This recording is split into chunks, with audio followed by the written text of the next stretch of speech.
ายดีพ่อพี่น้องเนาะวันนี้เจอปัญหาอะไรพี่น้องเอ้ยก็คือมาลงมากัดแบะเนาะพี่น้องมาซองโตบักใหญ่มันนึงพี่น้องเอ้ยแล่นน้ำกับประทัดเนาะพวกมันไหลแบะลงมาแต่ป่าไปเนาะแล่นลงมาพวกนี้พัดแล่นมาเคาะท่านพวกนี้แต่ว่าอันนั้นแม่ลูกอ่อนนั่นจังซั่นมันแล่นบ่ทันพี่น้องก็เลยถือกัดเนาะก็เลยไปเบิ่งไปอู่มาแต่ผู้เนาะมาปลามาหันได้จะเอาซาเด็งไปเอาพี่น้องโอ้สารเป็นช่วยพี่น้องเลยเจอปัญหาแล้วพี่น้องแบะแม่ลูกอ่อนครับลูกมันใหญ่อยู่บ่เนี่ย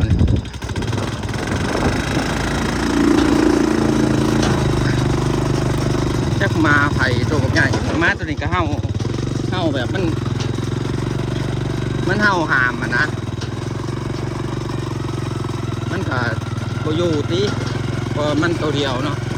มาเข้าตัวใหญ่2ตัวจะมาไผ่พี่น้องจัดด้วย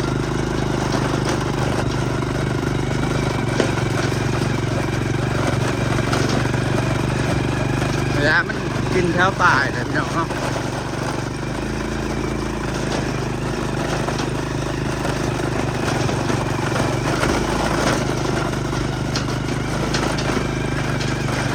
เดือดออกไม่ได้จะมันเบิดแห้งจะมันยืนหมดละ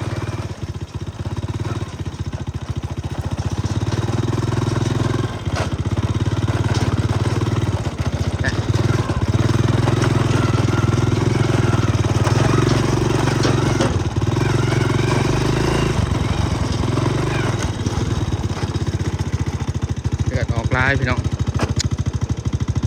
ครบอ่ะนะครบบอลกดมันเนาะพี่น้องบอลกกหางหันกระดูกจนหักพี่น้องเลยบอลแล่นน้ำมาในเงินเชียงหองมันเดือดมาทั้งเห่าทั้งกัดเนาะมา2ตัวพี่น้องยุมใส่บอลเดียวจะได้เอายามาสักมันฉีดอดอยู่บ่พี่น้องโอ้ยสารสวยดีพี่น้อง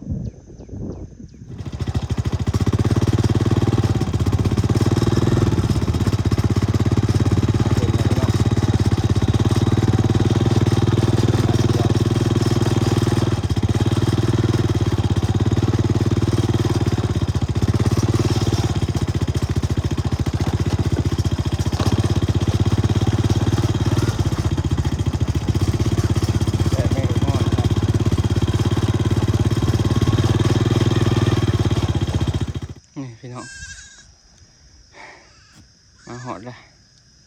ก็คือเลือดออกลายพี่น้องเลยเดี๋ยวบอลฉีดไปซื้อยานะพี่น้องไปซื้อยามาซักให้มันครับนี่ลูกมันพี่น้องลูกในหน่อย2ตัวกันเลยนี่แมนอ่อนเนาะนี่แต่มันซุ่มนี่แมนตายเด้อนะแต่ว่าถือกัดในเราจักซุ่มนี่ก็ได้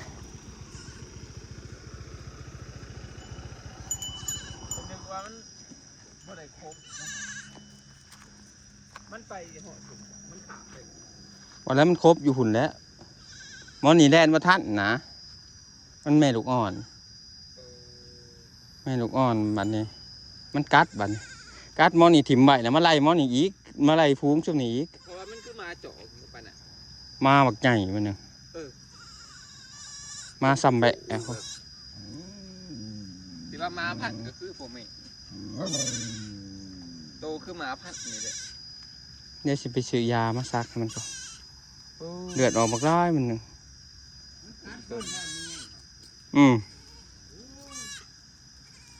กัดเป็นเลือดสะไอ้ต้น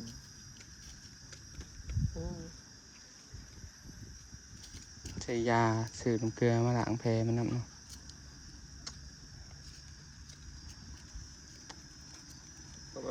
มันมาละแกนมันขึ้นไปกินอยู่พุ่นมันแดนมาทันมานี่ไก่แม่ตัวนี้เป็นแม่นกอ่อน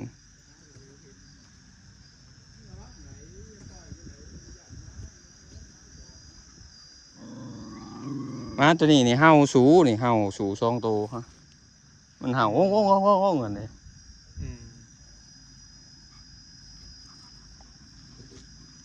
เดี๋ยวไปซื้อยามาซักมันก่อนเนาะตอนนี้ คอยไปหาซื้อยาแต่ว่าคนขายยาบ่อยู่เนาะพี่น้องโอ้จะเป็นสาร เอาเกลือมาหนักแล้วมันเอายาแก้ปวดกินยาแก้ปวดตันสีปวดทุกคนอยู่เลยแสดงซักกับเพื่อไอ้นำมาอยู่ไอ้ก่อยซักยาที่จะแบบว่าสวบหางเนาะสวบบอลทันกัดแต่ก็ไปบ่ได้แลนมาทัน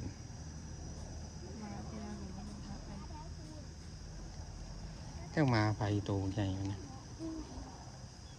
จะเป็นสาร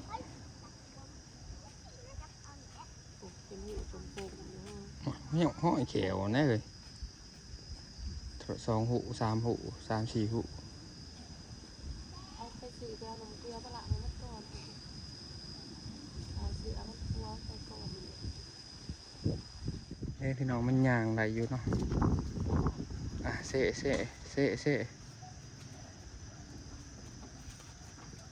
อะไรเนาะ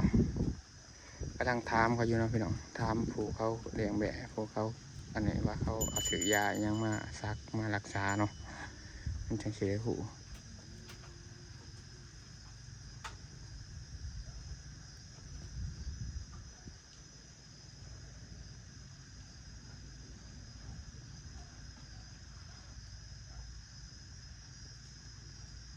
เขาว่าเขาแชทมาบอกว่าหักษาแพ้เอาหมอหายมีนอนเนาะแล้วก็กับยาแก้ปวดลดไข้โอเคขอยมีอยู่เนาะยาแก้ปวดลดไข้พี่น้องแล้วขอยจะเอามาซักก่อนยาแก้ปวดลดไข้แล้วก็เอาแนวมาล้างแพ้มันเนาะพี่น้องแนวมาล้างแพ้มันที่โจมมันขึ้นนอนขอกเอาเนาะพี่น้องตอนนี้หลายยามากเลยเนาะยากับเป็นยาง่วงนะพี่น้องเพราะว่าเราเลี้ยงง่วงกับมียาเนาะพี่น้องอันนี้จะเป็นยาแก้ไขพี่น้องเลยนี่แก้ไขนี่มันรักษาอาการข้ออักเสบกล้ามเนื้ออักเสบปวดเกร็งหายกล้ามเนื้อจะช่วยลดไข้อาการไข้ขาแข็งตะกี้ง่วงไข้ขาแข็งพอเอามาสูดเนาะมันจะเศร้าตัวนี้จะเป็นยาบำรุงฉีดยาบำรุงน้ำนะพี่น้องหัวแผลหมายังอยู่ในกบยาขาพญาจะบริสีเนาะแต่ก็จะเปเพื่อบ่ให้งูบ่ให้นอนกัดคือแต่สดิ้งเนาะพี่น้องเพราะว่ายาเขาไม่ละนี่แหละมีแต่2 อัน 3 อันเนี่ยที่เขาจะใส่มันจะเป็นเหลาพี่น้องให้เขาพอเอาว่าชื่ออันนั้นน้ำเกลือมากมันเกิดแล้วเห็นเหลาก็เลยเอามาหลังแล้วสีร่องเบิ่งเนาะพี่น้องกระทาที่ตามมันสีเป็นยังไงเนาะสีร่องปัวเบิ่งปัวเองเนาะพี่น้องมันได้ไปหาแผลหาหมอเลยจะไปซื้อซ้ำดีมาป่ะซะเอาซ้ำดีมาเสร็จทำได้สิออกแต่ประสบการณ์ในการเลี้ยงงัวเอามาปัวแบะน้องพี่น้องแล้วมาเบิ่งกัน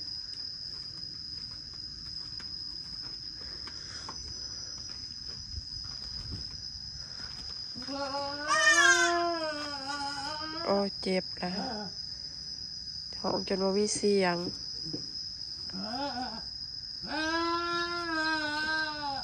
บ่ให้เห็นเดือด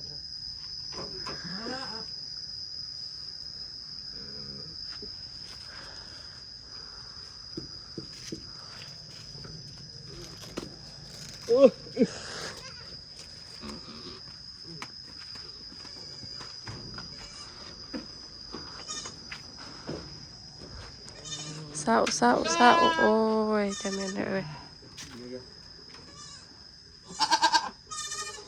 ก็ไปอยู่น้ำกระสาบจะแม่นมากระจักมาภัยจนเหนียวแตก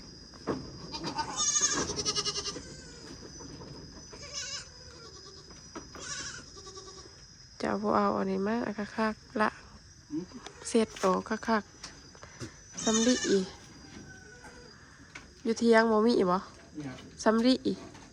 นี่อยู่ไปเอาน้ำไป เดี๋ยวก่อนหัดซักยาก่อนซะยังไงมันก็ไม่เห็นมัน มีเนี่ยเอาตอดมีเนี่ยอันนี้บ่จาก มันไข่นะเฮ้ย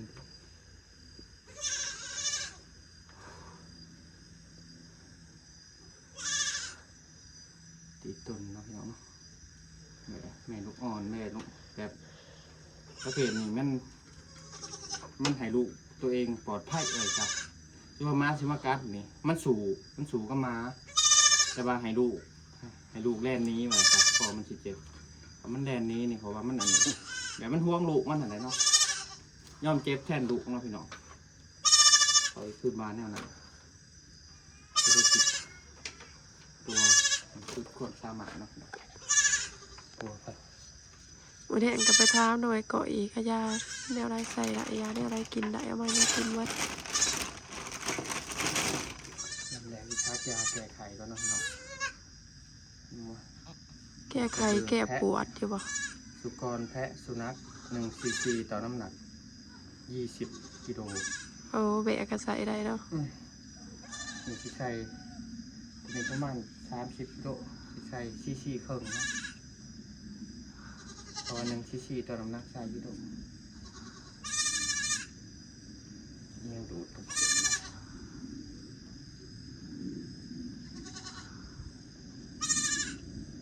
โอ้ปวดสิเจ็บเลย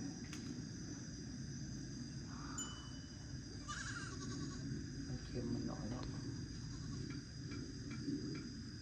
สีพวกเขาก็จะหน่อยใส่คือ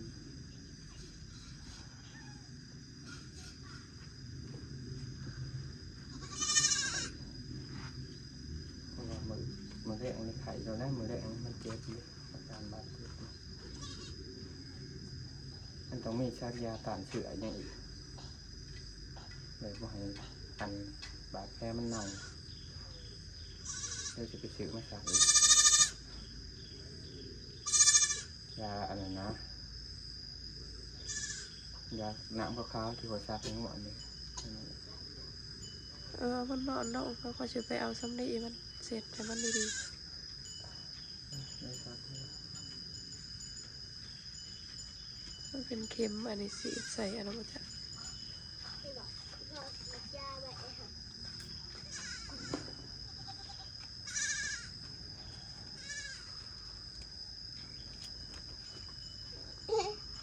วอนเจ็บมันบ่จากเลยค่ะเบิ่งวอนใหญ่เบิ่ง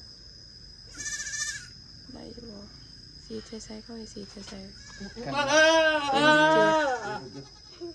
เจ็บบ่จากเลยเจ็บหลอกซ้ำนั้นโอ้เรา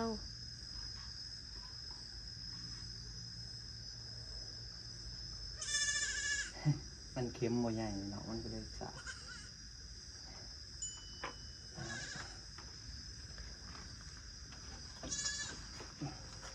ก็มาอยู่น้ำให้น้องเพราะว่าเส้นอันนี้ ไปเอาซ้ำดิตอนนี้เราล้างแพแล้ววันเลยเนาะพี่น้องก็คือ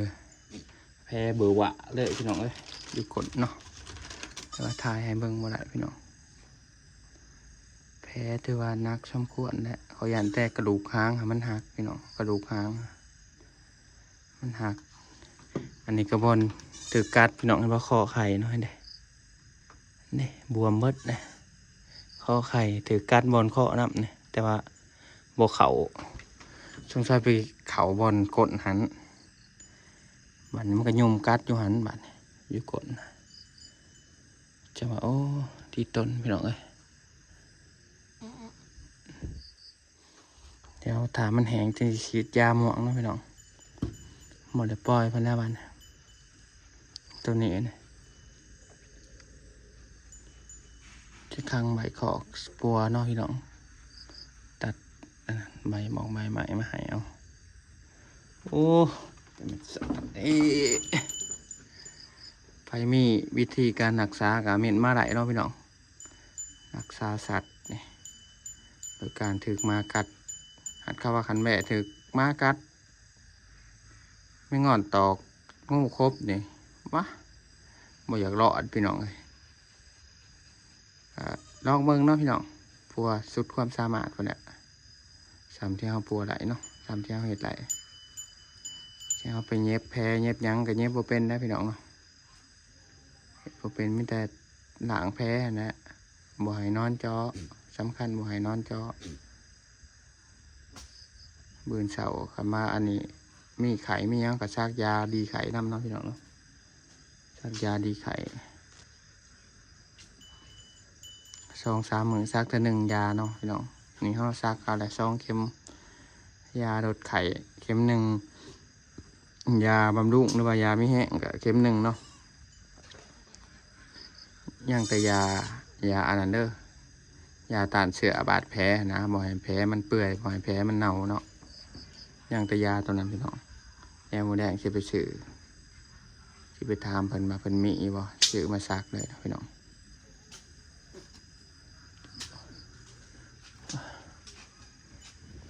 คนลงมาขึ้นข้อคือบ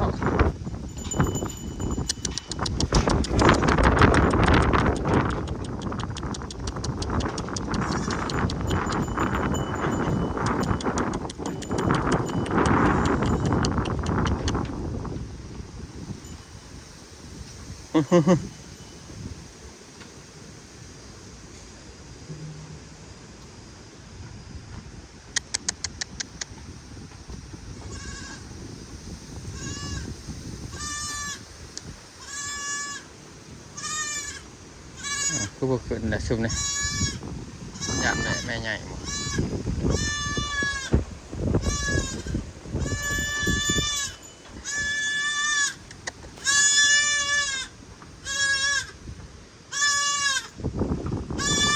ข้างลูกมัน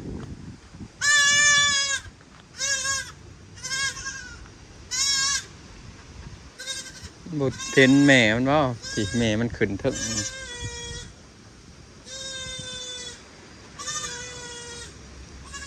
ก็ฉีดยาม่วงใส่เนาะพี่น้องแต่หวังว่าสิหลอดเนาะพี่น้องเนาะเห็นบ่บอลนี่มันสีกเนาะสีกไปจนหอดไหนพวกบอลกดมันกับพวกหอยแขววันหอยแขววัดหอยแขวมาวัดมันลงมาเลย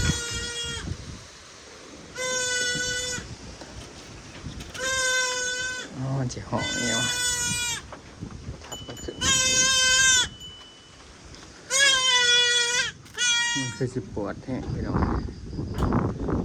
เราหมดหอนเนาะสิปวดแท้